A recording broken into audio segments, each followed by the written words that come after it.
Jeg vil gerne sige til jer lige allerførst, jeg har været ude i Kliplev, og det er der stykker mere af den her, der har været, til motorvejsløbet. Jeg tog hjem fra der ved 9-tiden, så der skulle være god tid, der kom jo rigtig mange derude. Over 9.000 løbere, 5 km, 10 km, halvmarathon og marathon. Det var helt fantastisk.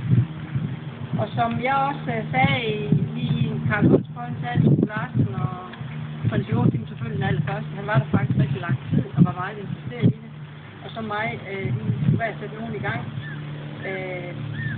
Det er jo, som jeg plejer at sige sådan på engelsk, once in a lifetime. Vi får jo ikke nogen motorvej til Sønderborg mere, og skal jo ikke have det.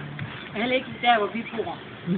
Men jeg er jo ikke i tvivl om, det betyder rigtig meget for os alle sammen, uagtet man kan lide en motorvej, fordi det betyder noget med infrastruktur, når vi vil have udvikling, vækst og arbejdspladser. Det er vigtigt.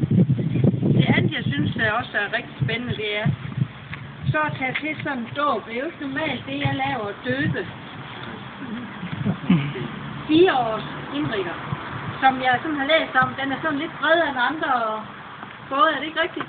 Der sidder 4, og så er den styrmand, og den er god til havs. Den er god til vores farve. så det er jo fantastisk at få lov til at være med, så det vil jeg gerne sige tusind tak for. Og så vil jeg også gerne sige, at nu kommer vi til at snakke det der med lokale tilskud og tilskud til unge mennesker og lidt ældre. Der er jo ingen tvivl om vores... det er ikke noget, jeg laver om. Det er ikke det, jeg siger nu og kan. Jeg skal ikke stå og låne, og jeg ikke kan gøre lige nu. Men der er jo ingen tvivl om, at alder, det har jo ikke det samme at sige, som det havde engang. Altså, når man står derude